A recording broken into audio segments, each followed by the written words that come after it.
ભણશે ગુજરાત જીતશે ગુજરાતના રાજ્ય સરકારના શૈક્ષણિક સૂત્ર વચ્ચે ગ્રામ્ય વિસ્તારના બાળકોને ઉચ્ચતર માધ્યમિકનું શિક્ષણ મેળવવું કપરું અને કઠિન બની રહ્યું છે। પંચમહાલ જિલ્લાના ધોધંબા તાલુકાના વાવ ઝાબ બાકરોલ વાંકોડ નાથપુરા સરસવા લાબડાધરા તેમજ ઝીંઝરી વિસ્તારના વિદ્યાર્થીઓ અને વિદ્યાર્થિનીઓ ઉચ્ચ માધ્યમિક સ્તરનું શિક્ષણ મેળવવા માટે ધોધંબા ખાતે આવેલી એસ.એચ. વરિયા હાઈસ્કૂલમાં આવવું પડે છે। ત્યારે આંતરિયાળ ગામડાઓને ધોધંબા તાલુકા મથક સુધી જોડવા માટે સરકારી એસટી બસની વ્યવસ્થા હાલોલ એસટી ડેપો દ્વારા કરવામાં આવે છે।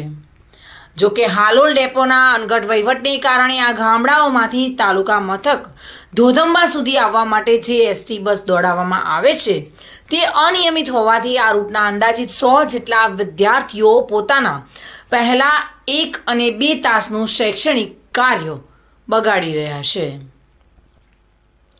આ બસ અનિયમિત આવતી હોવાથી અઠવાડિયામાં એકાદ 2 દિવસ બસ આવતી જ નથી અને જેથી જ આજે આ રૂટના 58 જેટલા વિદ્યાર્થીઓ અને 30 જેટલી વિદ્યાર્થીનીઓ હાલોલ એસટી ડેપો મેનેજરને રજૂઆત કરવા માટે પહોંચી હતી।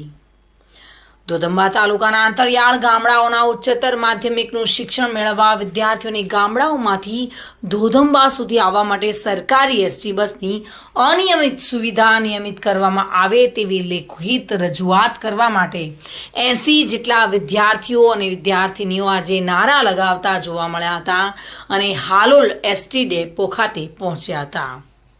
તેમને શિક્ષણ મેળવવા માટે સરકાર દ્વારા નિયમિત રીતે એસટી બસ ફાળવવામાં આવે તેવી માંગ કરી રહ્યા હતા। हम कोगोमा तालुका में रहिए छे। हम कोगोमा तालुका एस.एच. वरिया हाई स्कूल कोगोमा में हम अभ्यास करीए छे। ज्यारथी स्कूल खोली त्यारथी बस नो प्रॉब्लम छे। अमे रोज स्कूल जई सकता नथी। अमे 2 पीरियड सवारमां चूकी जઈએ छे। डेपोमां उतारे छे ત્યાંથી અમારે ચાલતું જતા 2 પીરિયડ ચૂકી જવાય છે અને આમાં મોટી વાતો કરે છે કે દીકરીઓને ભણાવો આમ કરો તામ કરો પણ છે અમારે બસના એ ઠેકાણા નથી। અમે શું કરીએ?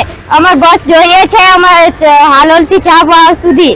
મૂળ સમસ્યામાં એમાં છે મૂળ તો વાવ ઝાબ નાથપુરા સરસવા ઝીંઝરી બાકરોલ ઊંઢવા ના વિદ્યાર્થીઓ ગોગંબા અપડાઉન કરે છે અને 90 જેટલા વિદ્યાર્થીઓ છે અને કેજીપીપી ના ગઈ નથી બીજા 35 વિદ્યાર્થીઓ 100 ઉપર વિદ્યાર્થીઓ ડેલી અપડાઉન કરે છે।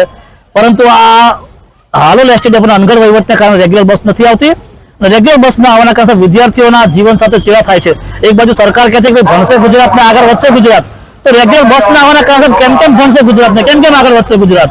એટલે અમારું ટૂંકમાં હાલોલ એસટી ડેપોને આહવાન છે કે અમારી રજૂઆતને ધ્યાનમાં રાખીને જો રેગ્યુલર બસ ચાલુ કરવામાં ના આવે તો આવનારા ટૂંક સમયમાં રસ્તા લોકો આંદોલન બાકરોલ ચોકડી ખાતે શરૂ કરવામાં આવશે અને જે કઈ પરિસ્થિતિ ઊભી થશે એની સંપૂર્ણ જવાબદારી હાલોલ ડેપોની રહેશે।